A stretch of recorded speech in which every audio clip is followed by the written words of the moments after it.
There is no exam for this class unless you want one. Okay, so then you can take it, but I'm not going to grade it. Okay, so this topic is on sensors, and typically this topic is for self studies because there is a lot of theory information in this topic. But before I go on to the perception and before I start actually doing some hardware related activity, I thought it might just be a good idea to quickly give you an overview of different types of sensors. And the students who have worked on the engineering kit, like built the bike or built the rover, or did you finish that sketching robot? Not yet. Strings for the sketching robot are in the box, in the big box. There are no strings. Yeah. Yeah, that box comes no string attached. So you can go to Walmart or Michael's and get those. Or if you want, come to my office and I'll give you the strings. Okay. No, there is no spool. You can go to Walmart and get spools. Or you can go to Michael's, or you can go to Walmart fishing department and get the fish wire. That will also work. So, okay. So those assignments, my hope was that those assignments will introduce you to the hands-on practical aspects of robotics. And I'm glad quite a few students worked on it. But I also understand that that could be a very frustrating experience if you haven't had any exposure working with hardware. Because first thing what we do when we put hardware together is burn microcontrollers or burn circuits or some disaster. So even if you haven't had chance to work on those, I would encourage you to get some familiarity with the hardware, because roboticists, they have to work with hardware at some point of time. I mean, I have seen a lot of software engineers just doing software. But once that software gets deployed on an actual robot, it doesn't work the way it is intended. And at that time, that engineer doesn't know what to do. So some type of hardware exposure would be really good. So that will be my suggestion. So in last class, we talked about the different types of actuators. We talked about the DC motors. We talked about the hydraulic actuators. We talked about the pneumatic actuators. So in today's class, we will briefly do an overview of different types of sensors. There are a lot of sensors that are available. For an example, there is a vision sensor. There is an encoder. Then there is a LiDAR system, or there could be some Hall effect systems. There are many sensors available, and newer sensors are being invented and incorporated in the field of robotics. So why do we need sensors? Sensors are needed for sensing. For an example, if you think about it, like our human beings' eyes are our sensors and our limbs are the actuators. Sensors interact with the environment. And when you talk about the concepts in perception, perception cannot happen without sensing. So you need some type of a hardware that can physically sense or map the environment. And then that environment that is mapped digitally in zeros and ones need to be somehow encoded, deciphered, programmed, and then some algorithm must run on all this digital data so that you can sort of conclude or infer where you are. Where you are is called a localization problem. Localization is a non-trivial problem in robotics. It's a very, very important problem, because robot needs to understand where am I with respect to the world, because robot, for that matter, does not know what world is, whether the world is a Cartesian world whether it's a cylindrical world, whether it's a earth, water, so we don't know. So localization is super duper important. And next part of that is, if you have some type of a LiDAR, some type of a camera, you want to understand what is around you, and that is called as the mapping problem. So please understand, localization means robot needs to know where it is, and mapping means robot needs to know what is around the robot. Now, this localization and mapping was traditionally done separately. You would have a robot localized, then you'll map the surrounding, and then you would combine these two. But then there was this concept of SLAM, which is simultaneous localization in mapping, which means robot is understanding where the robot is. At the same time, robot is scanning the environment and trying to construct a map of the surrounding. So the robot not only knows where it is, robot also knows what is around the robot.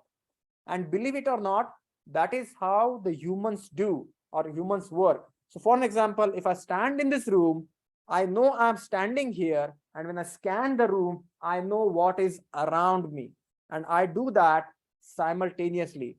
As I walk around, as I cross this room, I go to the next room, I do the exact same thing. I know how far I have traveled, I know what is around that location, so I can construct some sort of visual image, so I know what is my surrounding.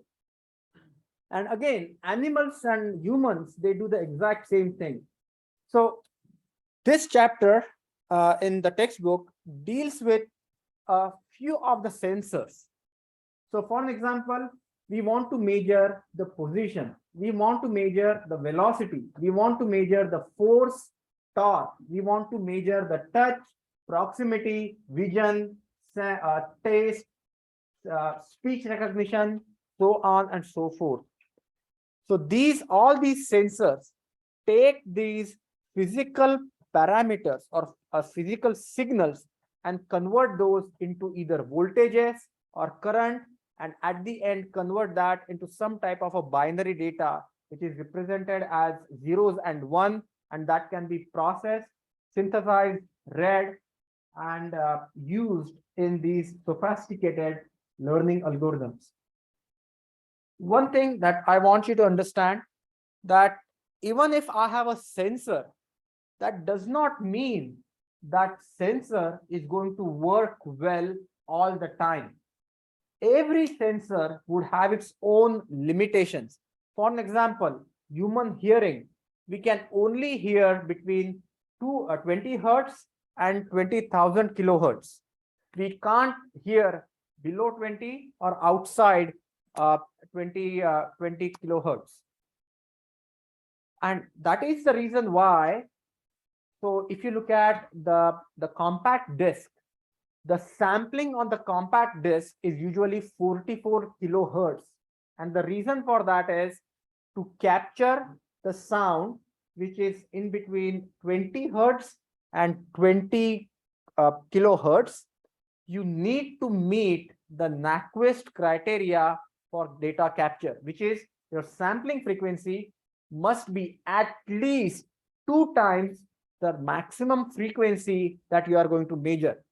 No human being talks at 20 kilohertz, but we sample at 44 kilohertz so that we can capture the signal which is at 20 hertz all the way to 20 kilohertz, and we are able to do a good reconstruction. Sometimes the sensors are super noisy, which means you really do not know whether the output that we are getting from the sensor is a true value or some kind of an artifact. For simple example, imagine if you have a sensor like a strain gauge. Strain gauge is used to measure deflection, but then that deflection could be because of the applied load, or that deflection could be increase in the temperature. strain gauge is not going to know whether that deflection is because of the load or that deflection is because of the temperature. So you have to be careful about what quantity that you are measuring and how you are interpreting that quantity. Sometimes direct measurement is not possible and you have to use some type of an indirect measurement. For an example, if you are using an accelerometer, you are going to measure something called as the specific force. And I want you to understand this concept very carefully, because if you go to industry, this is a very simple question that is asked many a times. Imagine that you have a smartphone, and if you drop the smartphone, what would be the accelerometer in that smartphone read? Let me ask you this question again. Smartphone, what we are having, it is just accelerometer. There are 3-axis accelerometers. Accelerometers mean the sensor that is measuring acceleration. So what it means, the gravitational acceleration is 1g or 9.81 meters per second square. So if I take my smartphone, right now the smartphone is not moving. So there is no acceleration. Do you agree with me? As soon as I drop it, it is dropping with 1g. So what would the accelerometer in the smartphone read when smartphone is stationary and when the smartphone is free falling? It would have 3 components of certain. Yeah, I just want only one component. So what would it read? 3 component 9. So the answer to this question is, most important thing, the accelerometer in the smartphone, MEMS accelerometers, they do not measure acceleration. They measure specific force. What is specific force? Specific force means the displacement of the spring element because of the forces acting on mass. Remember this, the accelerometer in the cell phone or the MEMS accelerometer, they do not measure acceleration. They measure specific force. So for an example, if you have your smartphone lying still, then the acceleration measured by the smartphone is 1g in the downward direction. As soon as you let the smartphone go, the smartphone is going to do a free fall, and at that time the acceleration measured by the smartphone will be 0, because this is when the specific force is 1, and when you let it go free, the specific force is going to be 0. So remember this, accelerometers measure specific force. Everyone understood this? So that is very important. Now we also use gyroscopes. Gyroscopes are used for angular rotation, and the important part, important sensor that is used in almost all types of robots, it's called inertial measurement unit, or something called as IMU, which is 3-axis accelerometer, 3-axis gyroscope, and sometimes 3-axis magnetometer packaged together to find out the orientation and the velocities. When you come to robotics too, please understand IMUs are an integral part of the flight control system of an aircraft, because we need to know where the aircraft is. We need to know what is the orientation of the aircraft. We need to know at what speed the aircraft is going forward. And for that, we have this box, which is in terms of aerospace terms, is called Air Data Altitude Heading Reference System, ADAHRS. That ADAHRS box will supply the information to the flight control unit, saying what is the forward speed, airspeed, what is the roll, pitch, yaw, and then again the displacements using some type of a BAS or GPS or RTK, some type of augmentation. So these sensors are integral part of a robot. A very important sensor, and that's why I want to talk about perception, is vision. Because if you look at the autonomous cars, or if you look at the robots, vision is playing an important role in robot integration, sensing, and control. So, so here is the issue. So what you have is you have a camera. The camera is going to take the snapshot of the environment, and that picture will be in terms of pixels. So for example, 1 megapixel, 2 megapixel, or if you think about the very basic webcam, the specifications are maybe 640 by 480. Those are pixels of the webcam. Then what you have is you have the world. So the world is typically a rectangular world. Now what we want to do is we want to correlate this pixels, a pixelated image, with the actual world coordinates. So we need to know pixel to centimeter conversion. There is another issue. When your webcam is looking straight down, you have sort of no angular variation. There is just the frames are aligned. The camera frame is aligned with the robot frame. But when you are looking at an angle, think about it, you need to find, it's very important, a homogeneous transformation that transforms the world coordinate frame into the camera coordinate frame. So all the concepts that we talked about in the homogeneous transformations in the context of robotics, they translate one-on-one when you talk about the vision systems, because you are going to have a camera is going to have its own roll, pitch, and yaw, its own rotations, and then you are going to have an image. That image needs to be transferred and then mapped properly so that your robot can move in the world coordinate frame.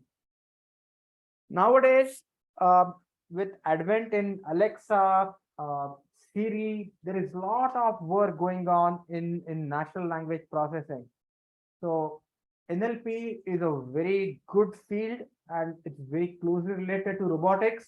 As a matter of fact, there is a course in IFT on natural language processing, which robotics students can take. So wherein you can actually talk to robot and robot will follow your direction, or robot would understand what you mean.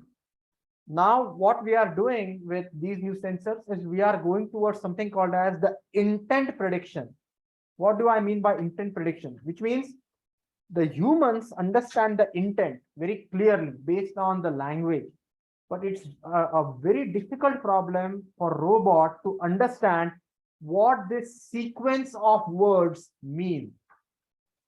And that robot needs to understand that so that sequence of word to come up with some type of inference and then convert that inference into some type of action.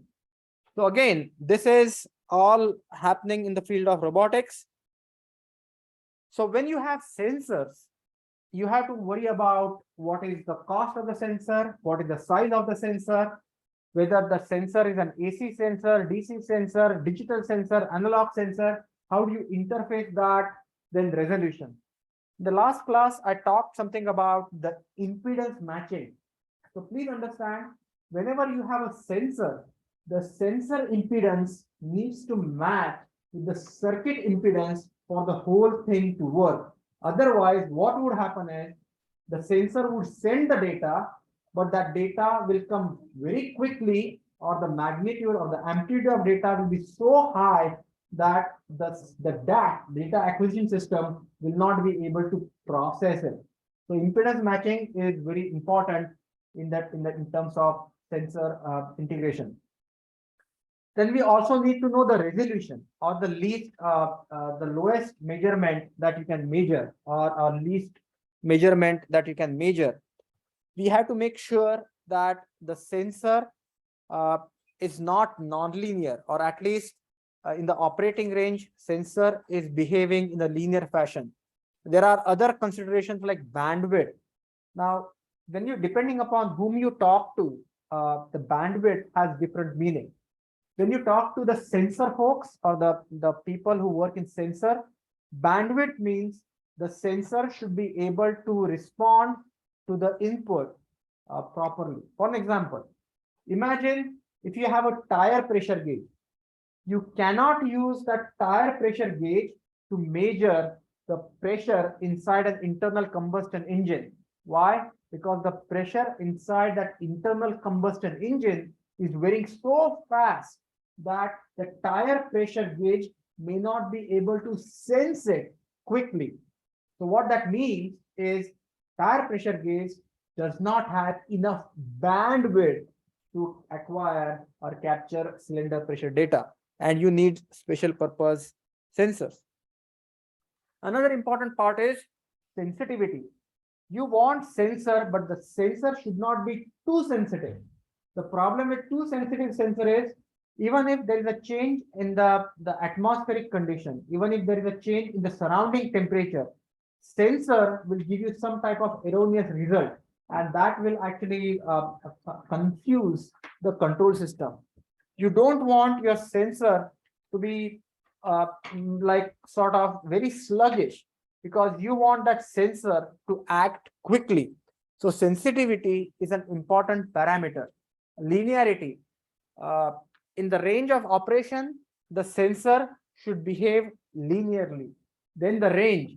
If you are going to measure the phenomenon, or if you are going to weigh from 0 kilograms to 10 kilograms, your sensor should be able to measure from at least half a kilogram to 11 kilograms, so that you can cover that range.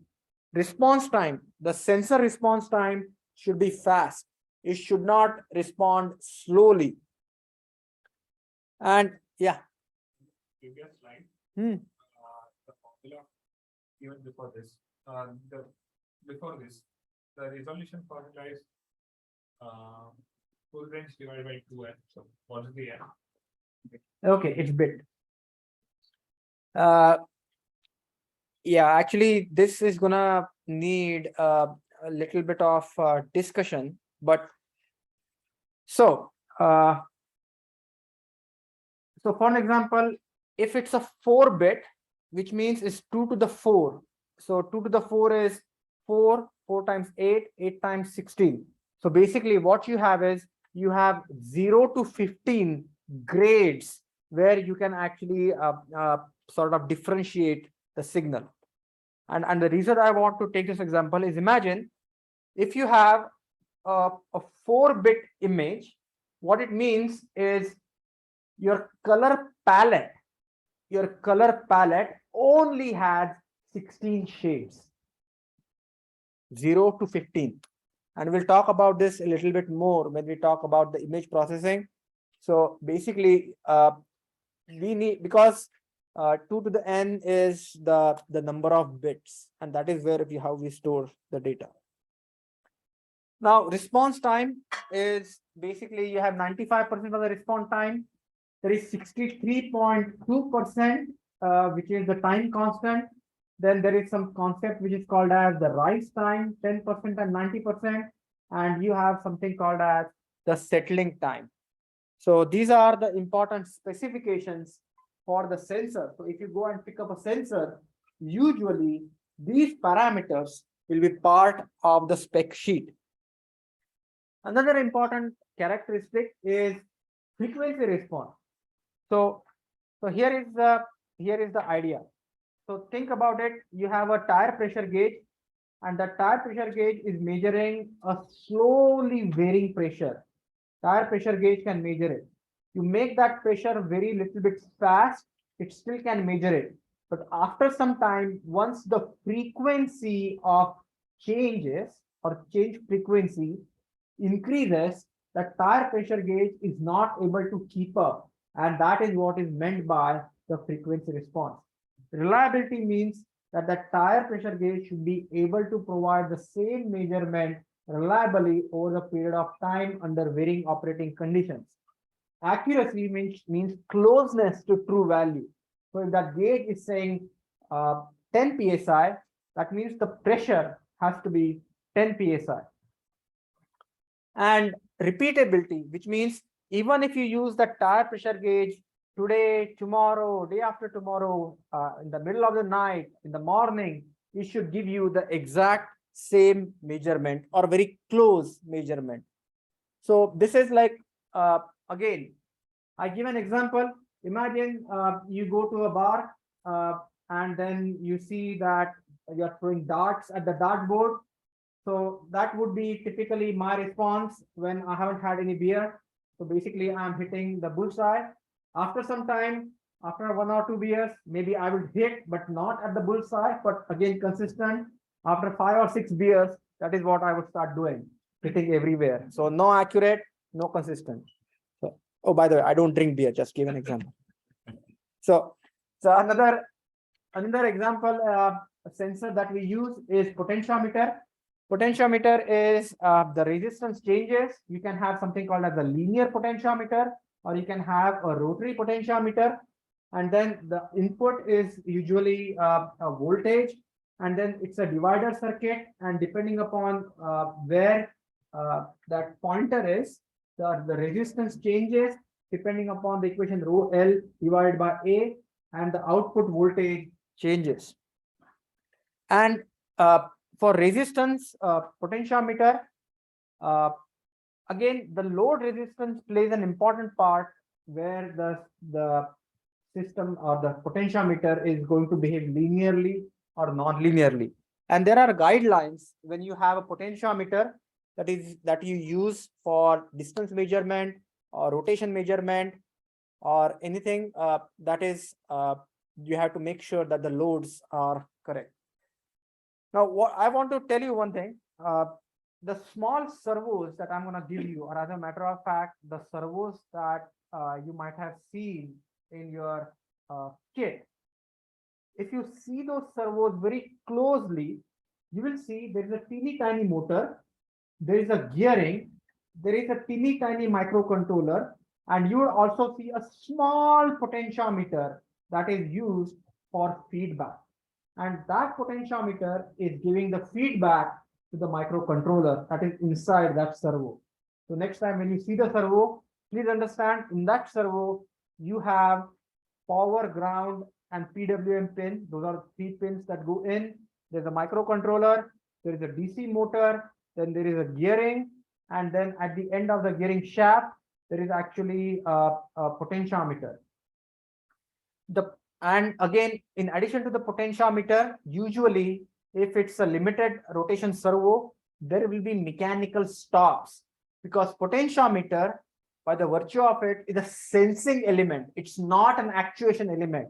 So it may so happen that the motor could rotate and it will just sort of knock the potentiometer out of its alignment. So basically, you would typically see mechanical plastic stops that will stop the motor from rotating or going beyond certain range. Then you have something called as encoders. There are different types of encoders. So for an example, if you look at your Arduino kit, you have encoders that are Hall effect sensors. You can also have optical encoders. And depending upon the accuracy, resolution that you need, you can have different types of encoders. And they could be transparent, reflective, non-reflective, and there are just various varieties of encoders with different resolution. Now, the continuous servo would use a potentiometer. Let me see. Continuous servo also has a feedback mechanism, so I think it should use a potentiometer. Or it can use, I don't know if it uses a potentiometer or it can use an encoder. So I will have to see. So again, next thing is you can have 2 types of encoders. One is an absolute encoder and one is an incremental encoder. Now I want to tell you something about the encoders. So encoder, they produce something called as ticks. Ticks means that every time you have this disk and the disk has holes and you have the diodes on either side, and as soon as the disk, that hole comes in front of the diodes, you get a light continuity, and that continues as a tick. And then that wheel turns and the light is blocked, and again that's a 0. So 1 0 1 0, that's one tick. So the encoders, they have something called as PPR. So PPR, which means So pix per revolution. So usually the motor that you have in your Arduino kit, it has 3 ppr, which means every time that motor runs through one revolution, not the shaft, the motor or the magnet that runs through one revolution, the encoder would generate 3 picks. However, what you have is you have that motor attached to the gearing, the shaft. So basically, one revolution of motor means maybe 100 revolution of the output shaft. So what it means is if you want to resolve the revolution of the shaft in terms of the encoder ticks, you need to take into account the gear ratio between the motor and the actual output shaft. Everyone understood this? So what that means, if your gear ratio is 100, if your gear ratio is 100, which means the motor has to rotate 100 times before the final shaft rotates through one revolution. Each motor revolution is going to generate 3 ticks, which means 360 degrees revolution of the final output shaft would be equivalent of 300 ticks. Everyone understood this? Because you have gear ratio, and that is how you can get the resolution that you need. Now, the problem with encoder is with just one single encoder, you cannot resolve forward and reverse direction. I give you an example. So if I just have one encoder, and what this encoder is going to do is it's going to generate the ticks. Okay, it will generate the ticks. I can measure the number of ticks per minute. I can measure the number of ticks per minute and find out RPM. I can measure the number of ticks per minute and see how far that motor has rotated. So if the motor stops after 60 ticks, then I know 60 multiplied by the gear ratio multiplied by the tick count, I know where it is. But I do not know whether the motor is rotating clockwise or motor is rotating counterclockwise. So if you want to resolve the rotation, you need to have 2 encoders, because if you get this tick first, followed by this tick, which means the motor is going clockwise. If you get this tick first and this tick second, then you know the motor is going counterclockwise. So basically, you need to have 2 encoders or 2 ticks to generate or resolve the motion the clockwise or counterclockwise. Now you can measure the rising edge, you can measure the falling edge, or you can count the rising edge, you can count the falling edge, and then you can resolve the motion. You can do the timing, you can find out the amount of time between the 2 pulses, and then kind of get the speed, and then finally find out the position. Now absolute encoders. So absolute encoders, basically you have this unique combination that allows you to measure the absolute position. But the problem here is you are going to have absolute encoders are a little bit more expensive, but basically what you can do is you can get higher resolution with many fragments or many lines, and then basically you can get binary or gray code. Now, many a times, for example, if you look at your motor shield, the motor shield has specific ASICs, like application specific integrated circuit, to measure the encoder ticks. So if, for example, if you use Arduino to measure the encoder ticks, what may happen is those ticks can happen so fast that the Arduino may miss those ticks, because you need something like interrupt service routine to interrupt and then count the number of ticks. So you may get that tick, or you may get that encoder a tick, or you may miss it. So what we do is usually there is a dedicated chip that is used to measure the ticks and pass that information to the microcontroller.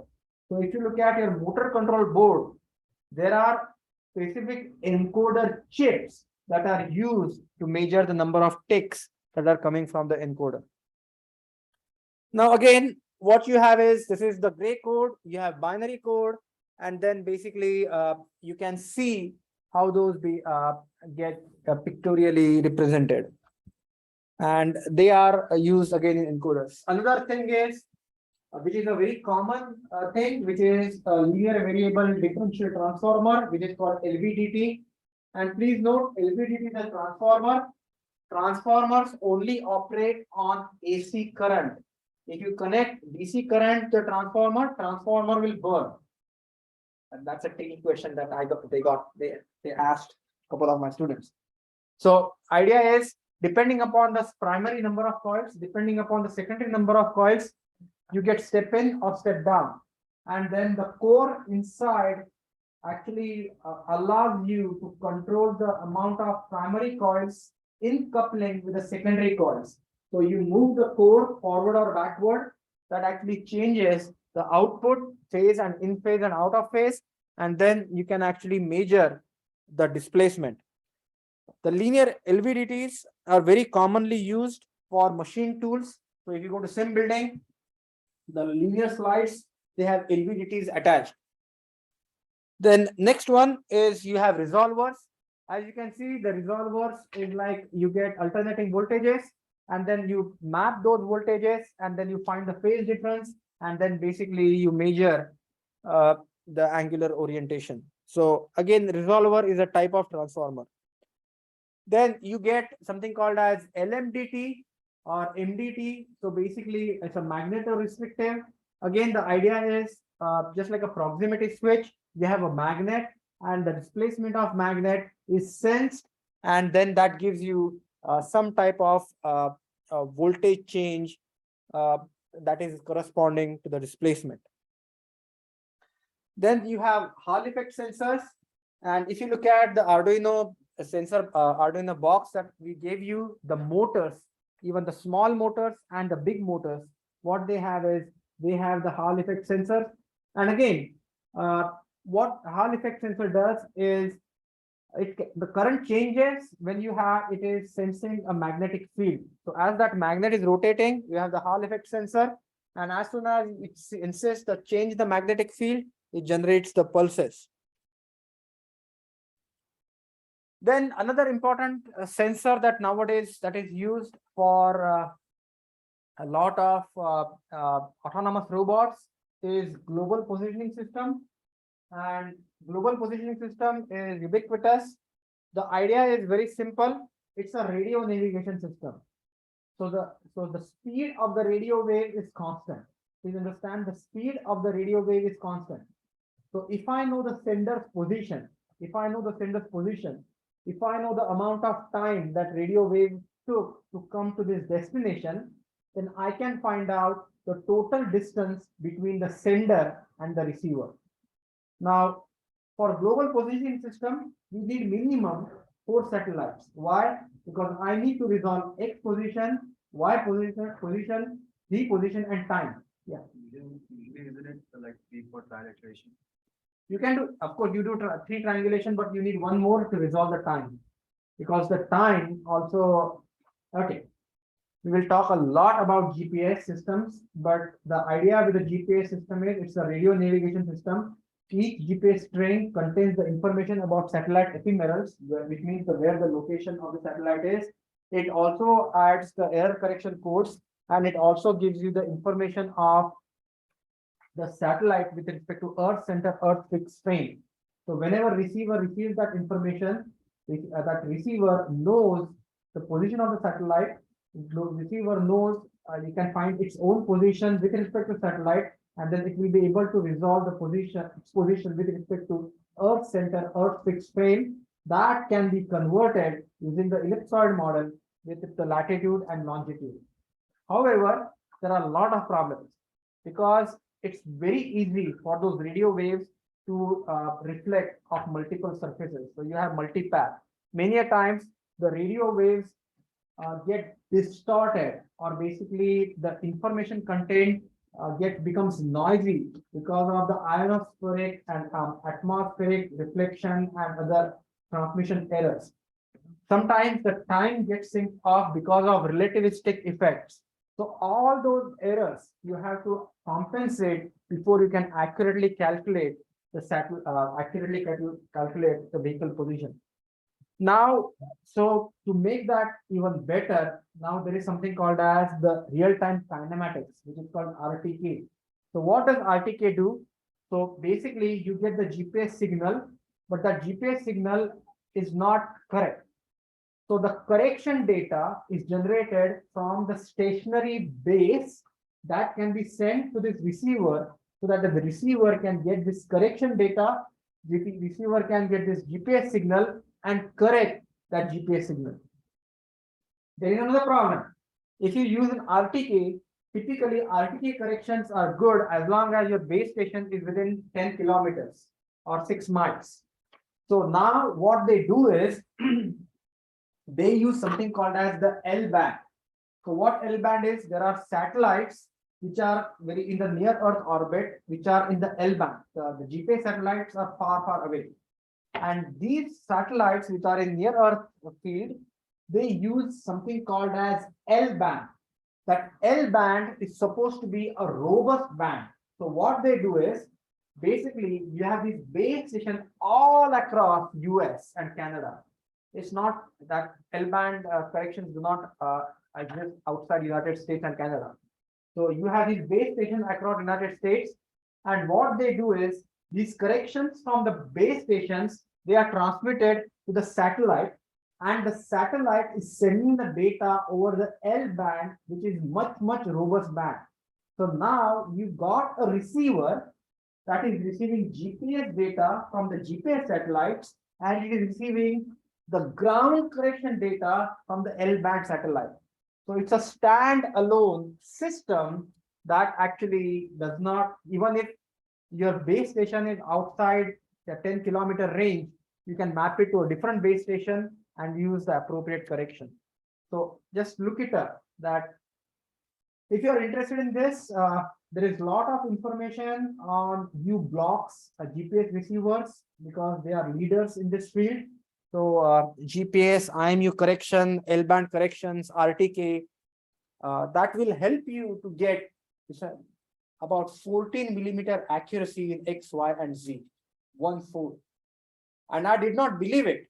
I don't know if you have seen me. Yeah, probably Yogesh is not here, but probably you have seen me and Yogesh driving around that golf cart, and we have in the back we have an L band correction system, FSET and Express and IMU, and we are trying to collect data. But based on what I have seen, you can get about 14 millimeter position accuracy if you have a good satellite fix. So that's pretty amazing, which was not possible about 5 to 10 years ago. Then you have velocity sensors. So again, there are different types of velocity sensors. From simple accelerometer, once you integrate the acceleration, can give you the velocity. You can use encoders, you can use tachometers, and you can use, as a matter of fact, camera sensors to find the optical flow that can actually measure the velocity. So what you can do is you have the camera, you take the picture, then you take the picture again, you match the features in those two pictures, and then take to find the amount of time that find the relative distance between those features and divide that by the time. That will give you the velocity. And if you are into quadcopters, in robotics too, we will use a platform which is called as Parrot Mini Drone. Parrot Mini Drone can be programmed using MATLAB, so you can actually write custom firmware into the Parrot Mini Drone and actually change the controller algorithm. So that mini drone has a camera that is looking down, and that would allow you to find out the X and Y velocity using optical flow. As a matter of fact, if you look at these hobby quadcopters, many of them, they have a downward facing camera, and they use optical flow to find out the velocities. So again, you can use an differential or you can use an operational amplifier. You use a differential signal, RC circuits, and basically you can differentiate the potential position signal, and then that will convert into the velocity signal. You can use different type of piezoelectric sensors. You can have force sensing resistors. So the FSRs are something similar to the strain gauges, but strain gauges are way more accurate compared to the FSRs and the piezoelectric sensors. So piezo sensors are, if you apply the force on a piezo sensor, it will generate the voltage. So depending upon amount of force that you apply to the sensor, you get that the voltage, and then you can have a correspondence between the amount of force and the voltage that you get out. And again, you have strain gauges. Strain gauges, here is the basic principle. Strain gauges are resistors, a teeny tiny wire. That's a very long wire. So once you pull that strain gauge, the resistance of that wire changes. However, the change in the resistance is so teeny tiny that you cannot measure that with multimeter. Okay, so the change in the resistance of the strain gauge is so teeny tiny that you cannot measure that with a multimeter or an ohm meter. So what you do is you add an amplification circuit. This is called as the Wheatstone bridge network. In other words, the Wheatstone bridge network takes that teeny tiny change in the resistance and convert that into larger change in the voltage that can be measured using that voltmeter. And when strain gauges have their own issues, strain gauges can have apparent strain problems. So they respond to the temperature effects. Sometimes the strain gauges measure the strains out of plane, and so on and so forth. You have torque sensors. Torque sensors are strain gauges which are mounted on multiple faces. So basically what you do is you measure the differential strain, and then you can estimate the torque. So the idea is you have a certain configuration of that structure, and you are measuring the strain on the different faces or the location of the structure, and the strains on the different faces of the structure are related to the torque by some mathematical equations. So if you have taken courses in theory of elasticity or mechanics of material, you would study how the strain is associated with torque. But I want you to understand the torque sensor means basically you are measuring the displacement or strain, and then finding out the values of torque or forces. You can have touch sensors or haptics. Basically, they could be capacitance based, they could be resistance based. And again, all our smartphones, iPads, iPhones, they are using some type of capacitive display. That is one form of touch or tactile sensor. You can use proximity sensor, and there are different variations of proximity sensor. Proximity sensors working on the optical units or optical principle. Proximity sensor working on magnetic principle. Proximity sensor working on electromagnetic principle. For proximity switches, proximity sensors working on ultrasonic sensors. So there are lots and lots of proximity sensors that can be used. So ultrasonic is also an interesting sensor. Here is a very new thing that is happening in the field of ultrasonic. So the idea is using a multi-directional microphone system, you can map the entire room. So basically, I don't know if you have seen Echo Show or maybe Amazon Echo device. It has multi-direction microphones and it has multi-direction speakers. So what system can do is system can generate the sounds at certain frequencies and then capture the relative intensity of the sounds in the microphone, and that would, just like a LiDAR, would map that entire surrounding. So that is a big area of research that is happening. So I would encourage you to take a look at looking at different types of ultrasonic sensors. They are also used in autonomous cars. They are also used in robotics application. Even bats and whales use those for echolocation. And there are different types of proximity sensor: inductive, capacitive. You have eddy current. Then you have the rangefinders. So basically, rangefinders can be used to measure the distances. And again, usually they are based on light sent, light received, and the time of flight. And then you can measure, the speed, so you can find how far it is. And then you can use a triangulation approach, or you can do a time of flight approach. In the case of triangulation approach, as you can see, you have a receiver and you have an emitter. And then basically using the geometry, you find out the distance. In the time of flight, what you do is you measure the amount of time it takes for the light to reflect off of surface and then actually get the range. Ultrasonic rangefinder, same principle. You send an ultrasonic pulse and get the echo. And then since the speed of the sound is constant in that medium, you can find out the distance of that object.